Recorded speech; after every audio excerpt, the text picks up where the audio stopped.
The question that I am going to introduce today perhaps is at the heart of practice in the United Kingdom. How do we position our work in the context of the United Kingdom's Memorandum of Understanding on conversion therapy? For those of you not so inspired by such documents, if I can by summary say that this is a document that has been signed by 14 of the largest UK professional mental health bodies, and it is presented as a consensus document of some importance. It followed the consensus statement on conversion therapy, which included various mental health bodies and also campaigning groups who would be described as from the gay lobby. So Stonewall, Pink Therapy, which is a therapeutic body, were also a part of that. But you'll have noticed that the consensus is around the notion of conversion therapy.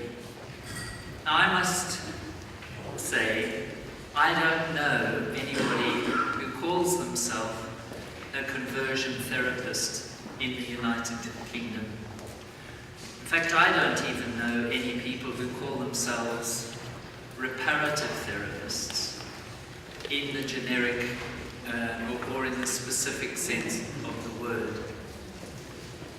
So we have a document here that is a consensus that is now being presented as the professional document that the professional mental health bodies subscribe to. I'm not going to stick on that level because you can find out the information in terms of its content, and I think you do have a copy of it in your pack, etc. But I have a dilemma, and I'll just relate this dilemma to you so that we can, perhaps you'd be able to help us, and me certainly, strategize around all of this. A couple of years ago, I approached the United Kingdom Council for Psychotherapy and told them that I was in my third year of psychodrama and psychotherapy training.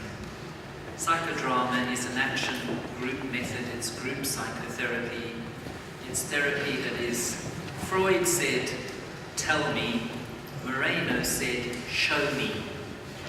Most of us are not able to articulate the pain that we experience from childhood.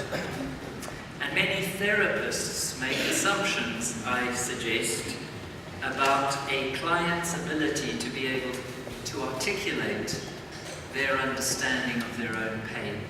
Psychodrama works in a completely different way to elicit that, so it's more visible, more present for a client, and then it's possible to work on all of those issues.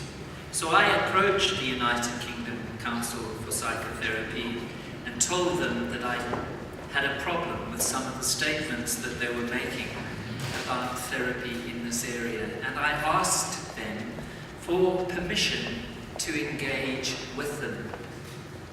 The response I got was, yes, you may, and here's the address to send your submission. So I sent my submission, which took a great deal of thought and time, I must say, only to receive a response which said, I'm going on holiday, we have taken advice, I think you should change your professional orientation because you're not suited to do therapeutic work if you hold the idea that people can move away from homosexuality.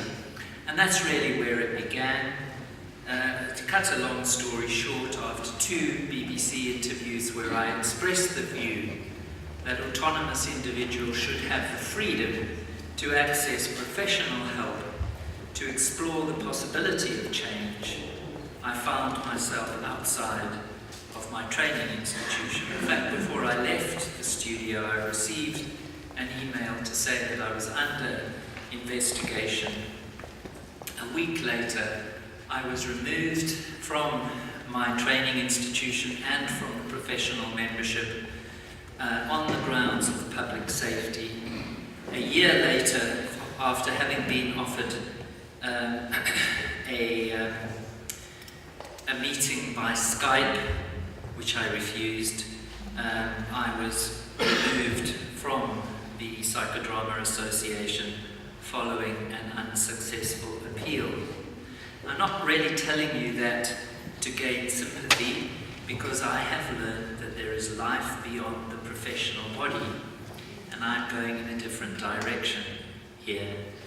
But it does present a significant problem for numbers of genuine psychotherapists and counsellors in our country.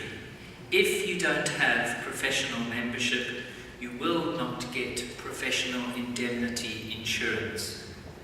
If you are on the outside of a professional body, you will not get the standard collegiality in terms of a supervisor. So it leaves professionals very much on the outside of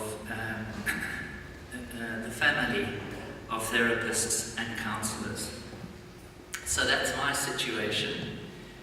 And as I say, I will tell you a bit about a new direction that I am going in. I have subsequently attempted to engage the Association of Christian Counsellors, who hold a different point of view to myself, and John will put that in context and explain it more fully in a few minutes. So the question is, folks, how do we present ourselves as connected professionals? People like me, people like Leslie Pilkington are on the outside, and there are many other people teetering on the edge. I won't say looking over their shoulders, but you get my meaning. It's a difficult situation for many, many people. On a positive note, having just returned from Germany, where we had a successful conference led by folks over there.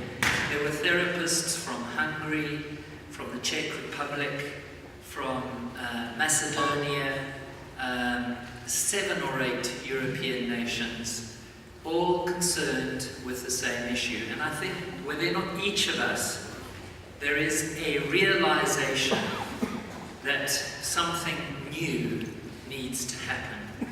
So for me, in partnership with the Alliance for Therapeutic Choice, I mean, why reinvent the wheel? They have great expertise, in my opinion. There's huge expertise among therapists all over the world. For me, I think it's time to consider alternative structures.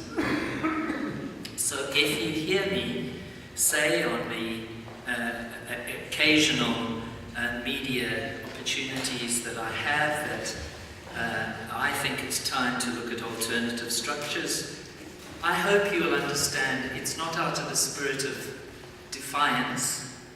It is out of a necessity to find new ways of expressing ourselves, given that we are no longer welcome in the existing professional organizations. And I suppose what I'm asking for is help in knowing how to do that. And I'm so encouraged by all of those who are on the platform next to me, who in their own ways, perhaps from different points of view, have a major contribution in this field. And I want to learn and ask for your help for those of us here who feel that it is important to be above the parapet. And I want to honor all of those who work below the parapet, or all of those who have to reinvent themselves to be cautious and to work in a way that it works for them. The Lord has called us and Core Issues Trust in a different direction. I'm of the view that For me, it's important to hold the flag up. You know, it might be a little flag, but if there's no flag at all, it means that there's an erosion of freedom in a certain sense. So I hope, folks, that that gives you a broad perspective on certainly where I am. And forgive me that perhaps that sounds personalized, but hopefully you'll understand where I've come from. I have tried to engage the Professional Standards Authority, which regulates the 6 professional, or I don't know what you call them now, the people like the General Medical Council, which itself regulates the Royal College of Psychiatrists. I've tried to engage them. You're very welcome to see the correspondence. I don't see a consistent internal logic in terms of the way they respond to this question. I keep asking them, yes, I do understand you have an equalities duty and responsibility to those who are LGBTI. My question is, what is your equalities duty to those who come from an ex-gay position? Because of all the faithful work of Christian Concern in the legal cases that we've been battling our way through with respect to example for the bus case, the courts have at least affirmed the fact that discrimination on the grounds of sexual orientation is always illegal, including discrimination against people who see themselves as ex-gay. In other words, the court was saying that sexual orientation or discrimination on the grounds of sexual orientation is always wrong, and it doesn't matter whether that sexual orientation is past or present, perceived or actual. You can't discriminate on those grounds. I feel those of us who do not wish to identify as homosexual, although we have experienced the feelings, are being discriminated against. So there's a great big battle that's going on. So we've gone to the Professional Standards Agency. Others in an independent way have gone to the United Kingdom Council for Psychotherapy. That's an ongoing complaint with the PSA that is currently being investigated. And then through Dermot and Dr. Peter May, the General Medical Council have also received a complaint in the last week or so, and they'll be telling you more about it. So this is just to say that as boring as it is, all of that stuff is going on in the background. So please know, the duck is really swimming under the water with its legs. We're trying to make progress here and push forward and clarify the situation and fight for what we believe is right. So thank you for the time.